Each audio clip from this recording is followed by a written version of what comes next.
So what comes first? You feel good when you look good, or looking good makes you feel good on the inside? And how do you address the two? Because I think you have to address one first. Okay, so which comes first?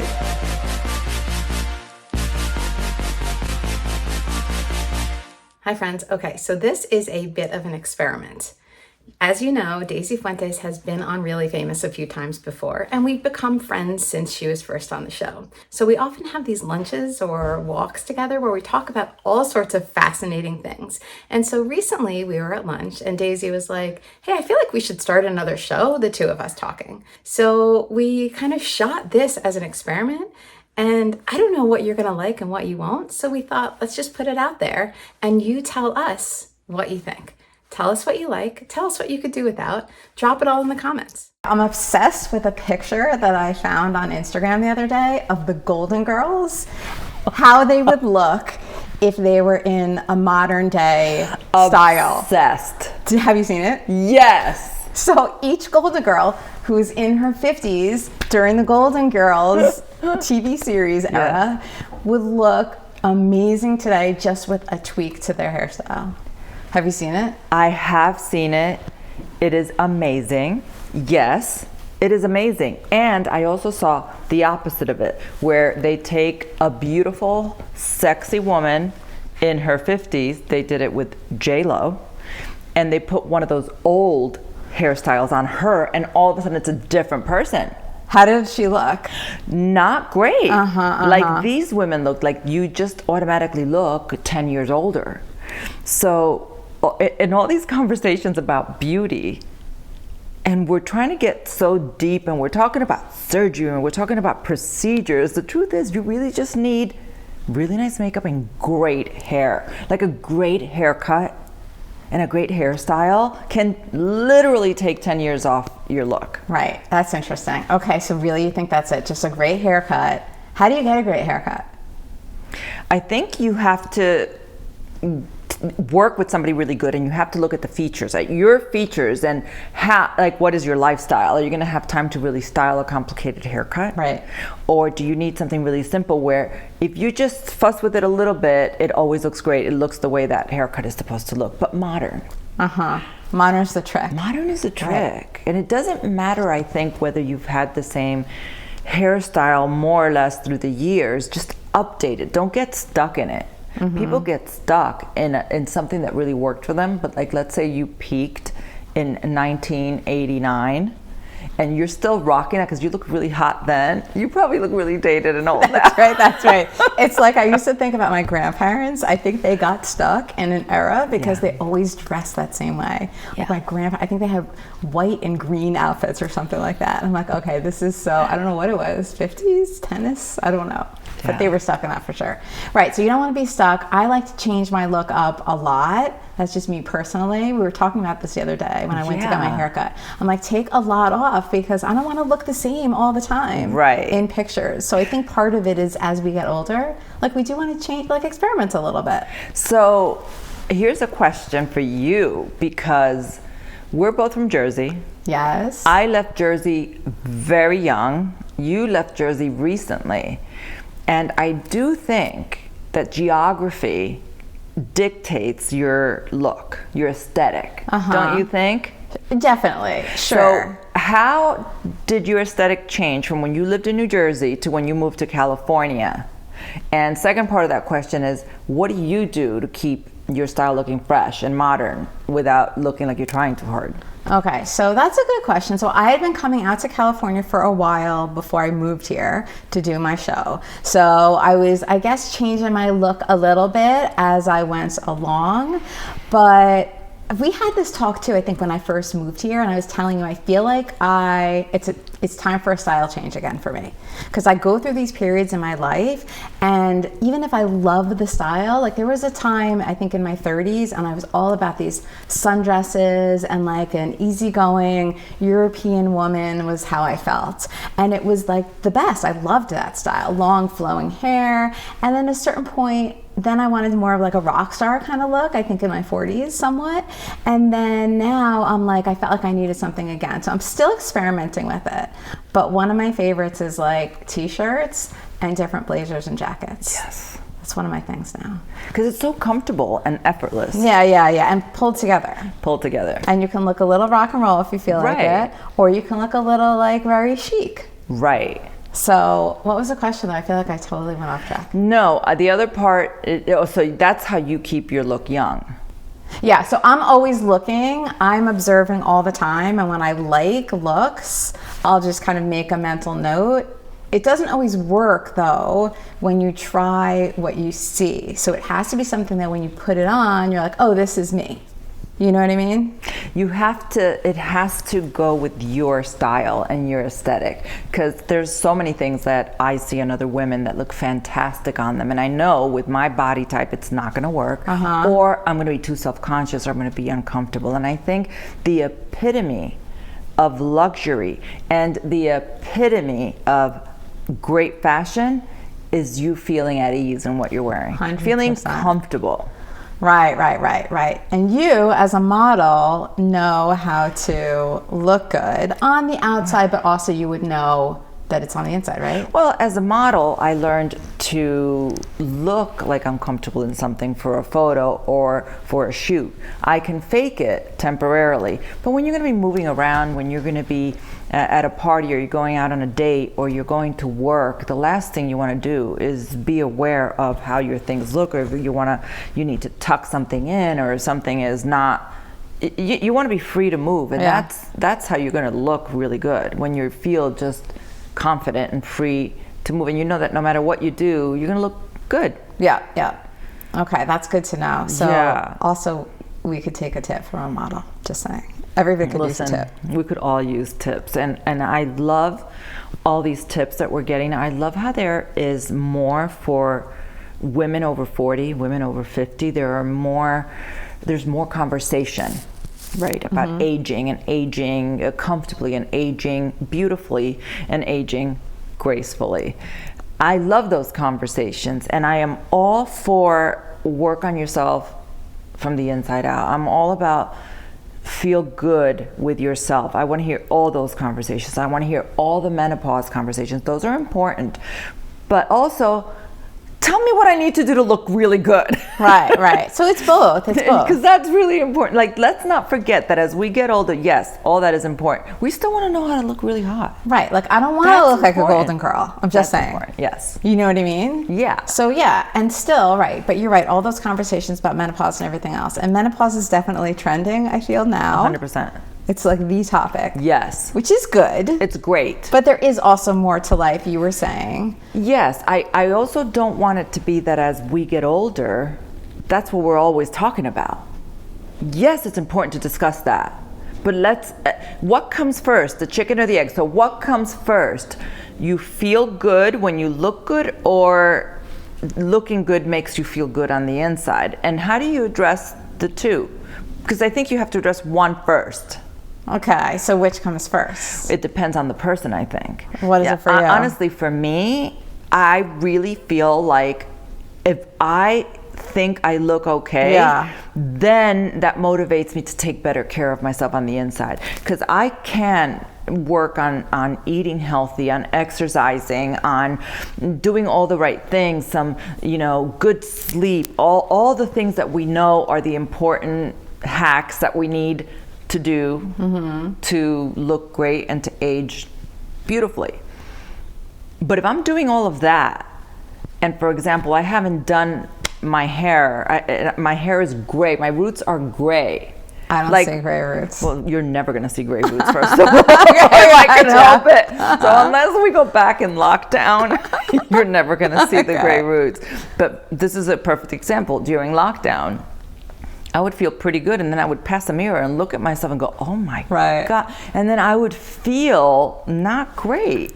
So for me, I feel like I gotta be comfortable with the way I look, so that when I look at myself, I'm like, you look good, bitch, take care of yourself. Yeah. Like, make the inside match the outside. Yeah, I think I'm with you, and I think Also, just because it's almost like this perpetual cycle. So for me, if I look really grungy and it's like a weekend, I'm letting my roots grow out because I know I'm dyeing my hair the next day or something, I cannot even stand to see it. And I'm like, let's say it's a Sunday and that's what I'm looking like, and I have, you know, whatever, like sloppy clothes on, whatever, and I catch a glimpse of myself in the mirror, I'm like, ugh. But I do think that if I like a look, then I feel the look and I feel myself more. And that probably perpetuates the cycle, because then when you feel yourself more, then you look better. So I think we just answered the question. I think it is more important to look good than to feel good. Is that what we're saying? No, we're saying I feel like that's what we're saying. No, we're saying that the first start, and it's easy because all you have to do is put something on that you like, or style your hair the way that you like. Right. Do one thing that you like, and then it starts the cycle. Yes. That's easy. Everybody can do that, I feel like. I think it's important to take care of yourself. And just because you're getting older and you realize that the insight on how you take care of yourself is really the most important, let's not forget how we used to be when we were younger. Those of us who really did like to be on trend and were into fashion and liked to look good. I mean, sure, there were girls who were, you know, we all have different types. You know, you're the sporty type, but you still like to look good as the sporty type. Or, you know, you're the, I don't really care about fashion type, but you still like to look good in that type. You still have your style down, and whatever that is that works for you. When we were younger, I feel like we all took the time, to figure out how we wanted to keep our look looking good, whatever that look was. For me, I was like a fashion girl. I liked to be on trend. I liked my hair to be doing something, and because I was a model, I liked all the things, whatever was on trend, the makeup, the hair, the fashion. I've always been that girl. So as I get older, I want to be a version of that girl. Yeah, that makes sense. So for me, it's different. I feel like I'm more into style the older I get. Oh. I have developed that more over time, where I was like a little bit less concerned about it, or like didn't think that much or even know that much about it when I was very young. And I think the older I got, the more I started to experiment and have fun with it. Now I love style. Like I think it's so much fun, and it wasn't something I had necessarily been that into. I mean, I always thought about it and cared about it, and I wore cool things. But as I said, different phases of my life, different things. But now I'm even more into it. That makes sense. For me, it was the opposite. When I was younger, I really experimented with clothes a lot, and I would have stylists dress me for events and for MTV, and so I would always go out there a little bit. I would always be up for anything, experiment with different wild looks, and as I've gotten older, I've toned it down a lot. I guess because I've done it, and now I feel like I want to arrive at a style that is more who I am at this time of my life. Right? Definitely. Yeah. And so this also kind of leads me to what we were talking about the other day about as we get older, what we talk about with our friends also matters. Yeah. So if we want to enjoy ourselves and our lives, we don't want to get caught up in only talking about medical issues. Right. Sometimes that happens. This is a thing that I think we all need to be aware of as we get older. We all have those friends, and we all start doing it too, because there's stuff going on in our life and things change. So you sit down at a lunch with your friends or at a dinner, and you end up, the conversation spirals into an ailment conversation. What's ailing you? What's ailing you? What medication are you taking? What did you have to go to the doctor for? Oh, your parents are in the hospital. Yes, you want to catch up with all those things, but we tend to linger on it, and that's what my parents did and my grandparents did, and I don't want to do that. Yeah, that's like I'm not catch into it. Not into it. I don't want to do it. I have no interest in it, and I really hope I don't fall into that trap at any point. I think that's a good tip for everyone our age, is catch yourself doing that and change the conversation. Yeah. Be the one who changes the topic. Definitely. Okay, so how have your friendships changed over the, kind of in life? I have a few friends that are still my friends from high school, and we know each other, and even though our paths have gone in different directions, we've always stayed in touch. Where I had some friends who had kids and became housewives, and some other friends who just moved away and had to take care of their families and whatever. We're now all circling back to, okay, now we're at the same place again, and it's like we haven't missed a beat, and those are the real friendships. As far as all the other friendships, I used to have a lot of friends from work. So, whether it was like my publicist or my assistant at the time, or a production assistant from a show that I was doing, and we would all get together and go out and have drinks, and it was so much fun. But we didn't really know each other. We didn't really have a past. And I guess when the work situation ends, then you stay in touch, but it doesn't remain a close friendship. For me, there was also a big age difference. So, it was they were a different generation than me, and it was fine when I was single and going out. It was great. But now that I'm married and they're single or in different eras of their life, married, having babies, it's too different. Yeah. And now what I look for in friends, I think I like, in my women friendships, I like women that I can really just have a great conversation with, where I don't feel like they're judging me, or where I don't feel like I need to impress them. I think that there are a lot of friendships that way, where they get together just to impress each other. Yeah, I can't deal with that at all. Do you think that's common? Very, especially in California, especially in LA. Okay, tell me about that. I think LA, I do believe that geography plays a big part in your style, your lifestyle, your behavior, and your trends as a person. And I think that in Los Angeles, for the most part, women get too caught up in that whole Real Housewives aesthetic and vibe. And everybody is kind of acting like there's a reality camera following you around. And it's too much of putting on airs. And you can't keep that up for too long. And if you feel like that is who you are, I don't know. I would say, ask yourself, why do you need to be impressing your friends? Like, why do you feel like you need to go out and impress people? If you're doing things for yourself because you like it, that's great. If you're doing things because you feel like you need to, because that's your friend group, because they all have, and they're going to judge you if you also don't have the things, then I sense a lot of that vibe around. They're not my circles, those are not my people, but I see it. Right. Well, those would not be your people because you don't want to do that, right? So so let's talk about the psychology behind that, right? So but wait, I also do have a couple of girlfriends who are very much like that. So tell me about those friends. But I don't hang too much in their circles. Like, I can hang with them one-on-one, even though they have all the things, and they have their aesthetic, and the things that they feel they need are very different than the things that I feel I need. We don't judge each other for that. Yeah. They can be all designer all the time and having to have the latest and greatest, and I don't. I have a different way of putting myself together or not putting myself together, and we don't judge each other on that. So they don't feel that sense of needing to prove something to you. Not to me. Right. Yeah. So they can kind of loosen up with you. I see the circles where these couple of women who I'm talking about, when they go in their circles, it's all that. And then I feel, if you had to look at a picture of all of us and pick the one that doesn't belong, it would be me. So that's why I guess my circle hasn't expanded to her friends, and she hasn't kind of gone into my friends. We're just friends. But I don't know, I feel like I could introduce you to my sister and my friends from home, and you would fit right in, and you would totally vibe and get it. Yeah. That is interesting. It's interesting too, because, so how did you meet these friends? Working in LA, different circumstances, or, whether it's at an event or whatever. Right.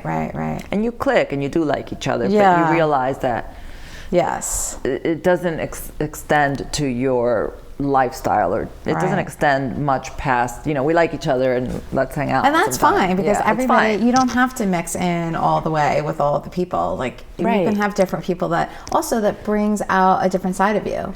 I think it's important to acknowledge all the different friendships, because I think sometimes people get too stuck on, I don't like this about that person, she's not my people. Like, everybody has to be the same. Everybody has to be on your vibe level, or otherwise you can't don't you think it's important to realize the different types of relationships that you could have and that we all have in our life? Sure, definitely. At the same time, if there's somebody who's a big drain and more of a toxic influence, then I feel like you don't have to stay in touch with them all of the time. 100%. if it's going to bring you down. You can try to see if they'll come up with you, or you can hold their hand, but at the same time, if they don't want anything to do with that, then it is okay to kind of let go a little bit. Okay, what makes a toxic friend? Well, I mean, there's so many different things, but one of the things I think that you can do to tell is, how do you feel when you're with that person and when you leave? So do you feel icky about yourself? Is there something that doesn't feel right, like every time? That's a sign it's not a healthy friendship. Something's not good in that friendship. So talking about your friends who are in those other circles, they might feel that way after they're with them, but still they may be compelled to stay in the friendship for one reason or another. And I could analyze them, but I would need to know more, you know what I mean? So I'm not going to analyze them. So there are different reasons for that. But that's one of the things. Now, with an old friend who is almost like a family member, there's more, you want to give it more leeway, right? And you want to be supportive and you want to be there for that person. But at the same time, you have to recognize when it's really not a healthy situation for either of you. And then it's like, okay to move on. Yeah, that's really good. Because I think a lot of times we don't recognize what like a relationship can be toxic. You're always hanging out with this person. You get home and you feel tired because you're drained. Yeah. I mean, like, that's a sign. Yeah, that's a sign. That's exactly right. I think another really good sign is when you hang out with somebody and like the next day you forget most of the conversation.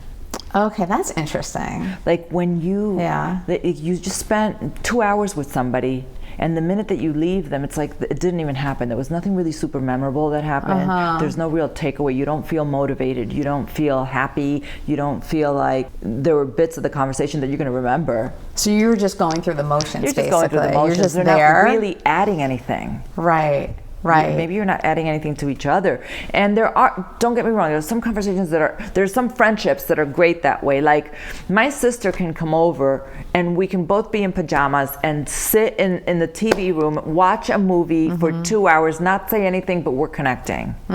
Yes, that's it. That's also good. That's different. Yeah. She's my sister and I have friends that are like sisters. And like if you come over one night and we're both feeling and we just have a glass of wine and watch a cheesy movie, that's gonna be great. I know that you're good with that. I know I'm good with that. We don't have to like entertain each other. But I also know that when we go out for lunch, like they're closing the restaurant down, we're still talking. Yeah, I love that. You always want to close a restaurant. It's always a good sign. We'll be still talking. Yes. We'll go out for a quick lunch and 3 hours later we're like deep in conversation. That's good fuel for me. Right. And it's not always going to be that necessarily, but if it usually is that, that's good. That's what I'm looking for. Or if there are little bits of that. Yeah, but you want to be able to, like, you want to leave. Again, we come back to that feeling that I said. Trust your feelings. How do you feel? Like your body is the barometer of what's going on. So it's like you leave a friend. How do you feel after? Do you feel good? Like, oh, that was so great. I'm so glad I spent a few hours with Daisy. You know what I mean? Like that's a good thing. Yeah. So, but you're right that a lot of people have no idea they're in toxic relationships. So friendships or intimate relationships. So as a therapist, I see a lot of that, right? People are in toxic relationships. And even if part of them knows, they don't want to know, and so they're willing to ignore all the signs. Yeah, I think that the most important part of that is that sometimes you don't even know that a sign is a sign. Like you're just so used to feeling the way you feel and dealing with the people the way you deal with them that you really don't acknowledge, like, oh my God, every time I leave this person I need to take a nap. Yeah. You know, I've gotten to the point now where I'm realizing that I don't want to waste dinners and lunches with people who I'm probably never going to see again just for the sake of, you know, oh, we made a date. Is that bad? No, but did you used to do that a lot? Yeah, I've always been of the mindset that it's great to put yourself out there and to meet new people and to, and I guess the more I'm realizing, like, I don't have that much time to waste anymore. So I like doing that too, and I do more of that now than I used to. Again, it's funny because we have swaps in a lot of ways. Like, I'm doing I'm more into the things that you already did before. So I like to do that too, and I think that does lead to good things. Like, I don't know how we started hanging out after you were on my show. Yeah. I'm gonna guess that I was like, hey, I'm in LA again. Do you want to hang out? We stayed in touch via email while you were in Jersey. That's right. Then you came out and we did a podcast again. We did another podcast after a couple of years. Okay. But we stayed in touch via email. That's right. And then after that second podcast, you told me you were moving out here. Okay. And I was like, we're going to hang. Okay. Right. So if you weren't mutual. like that, though, then look, we wouldn't be sitting here right now. Right. So those things do pay off. I think if you're more open to things like that, then they can lead to really cool things. Yeah. But it does make sense that you would be less interested in it. And you don't have to do that. Right. And if you feel like you have enough in your life, that's fine. No, I think that we can always use more friends. We can always use more people, more good people. We have to, it's important to weed out the toxic ones and acknowledge when you meet someone. And I think it's really harder for women. For me, I'll tell you why it's been harder for me. Because I chose to not have children.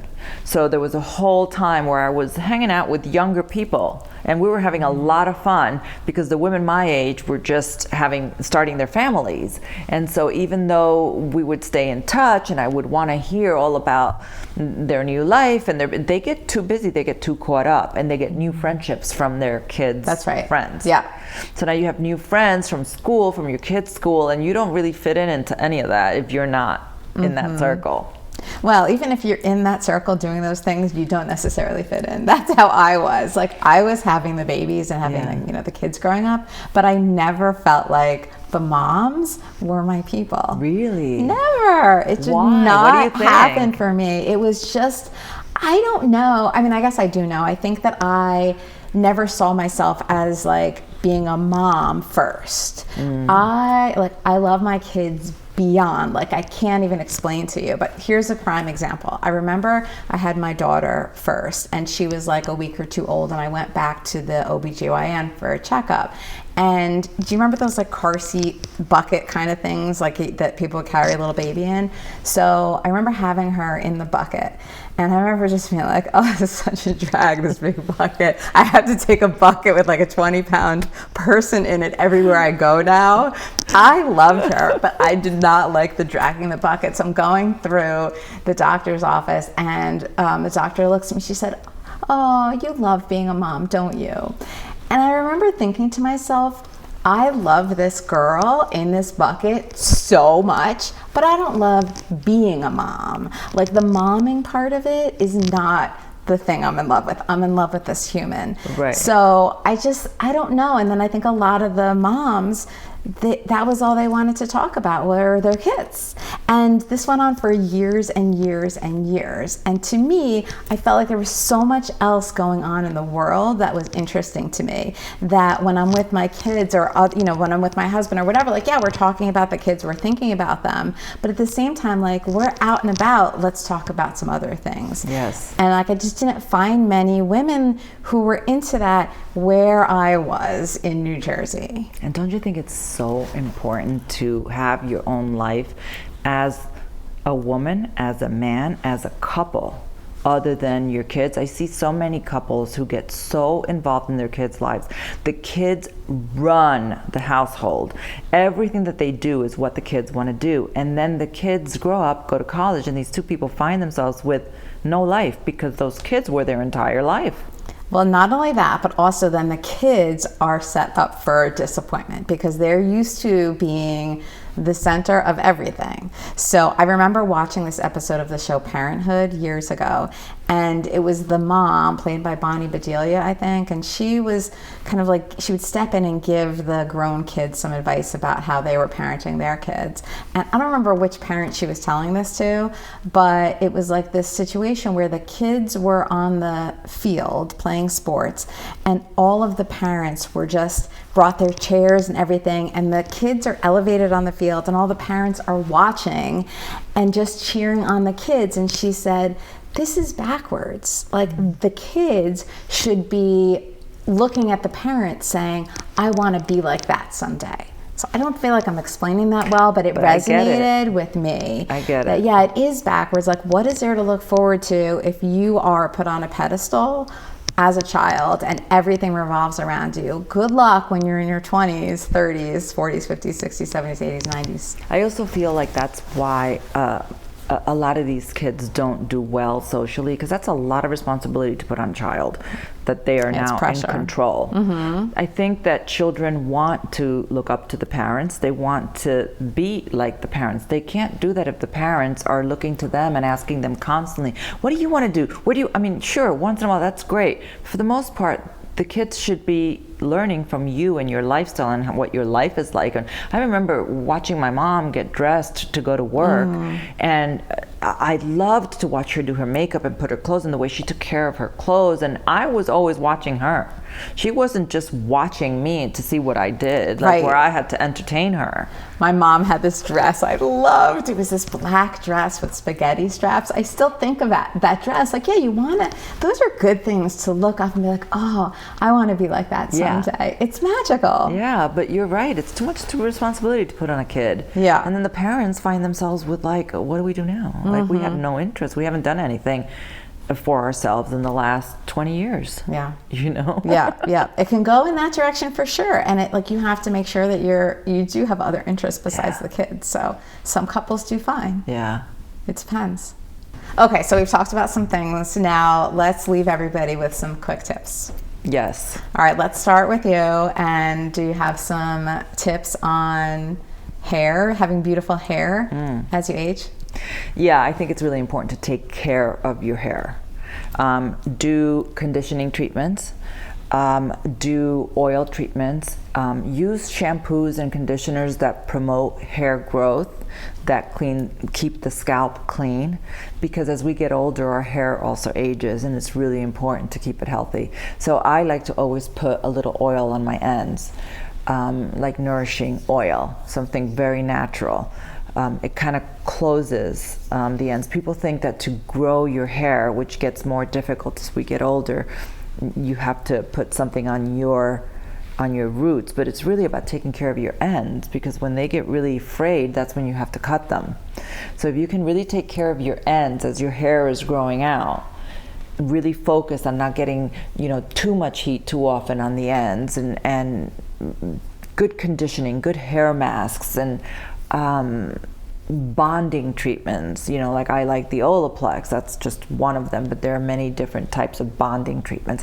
So now you're focusing on keeping your hair healthier and shiny and longer, and that is very relatable with looking younger, right? Whether your hair is short or long, it's good to keep it growing and to keep the ends healthy and to keep your hair shiny. That's important. And also, when you go to your hairdresser and you're looking to get color, don't go too all one color. And if you're going to get highlights, instead of taking a picture of another older woman with good highlights, take the picture of the child who has those natural highlights that you're looking, the version of what you're looking for, but the child has. Like, what does it look like on a 13-year-old? Like, what kind of highlights do they have naturally? Well, that's the kind of thing that I like to take to my hairdresser. Like, what do natural? I think that the more we all start looking like each other as older women, the more obvious it is. So to keep it fresh, I always like to show the picture of what I'm looking for in a natural way in a younger girl.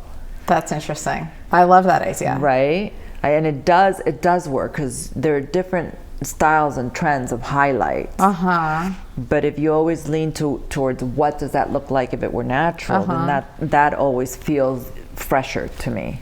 That makes sense. And also, as you get older and we all start getting gray, we feel like going blonde or going almost platinum is going to make it easier because it'll blend, and that just makes you look like older with bleach blonde hair. So whether you go really light with your hair or you just color the base, put some contrast in there. Like if it's very blonde, don't forget to do some lowlights through the inside of your hair. If it just looks like bleached out of the box, that always tends to age people, I think. So little lowlights and highlights. Don't always do light without lowlights, and don't go too dark without putting some highlights. So what do you do about your roots when they're growing in? I go get them done. How often? Too often. Okay. I get my roots done too often, but if I'm gonna space it out and let it go, I use the spray, the root spray, same. because it's a lifesaver. So I push it by about a week and just do the root spray. But you have to get your roots done, whether your hair is light or dark. The assumption that because your hair is blonde, it's going to blend more with the grays, it's false. not. You're still seeing it. You still have to get them done. And what are your best tips for makeup as you age? Makeup as you age also starts with really good skin. I think definitely as we get older, less is more, because it starts settling into the fine lines, and our skin gets drier as we get older. Already in our 50s, our skin is very dry. And when you put makeup on that, it tends to look drier. So I'm big on doing a big hydrating spray after you do your makeup. I'm big on doing my makeup with a wet sponge. And then once the makeup is all done, I take another clean wet sponge and kind of go over it again and take away a little bit more of the makeup so it looks even less.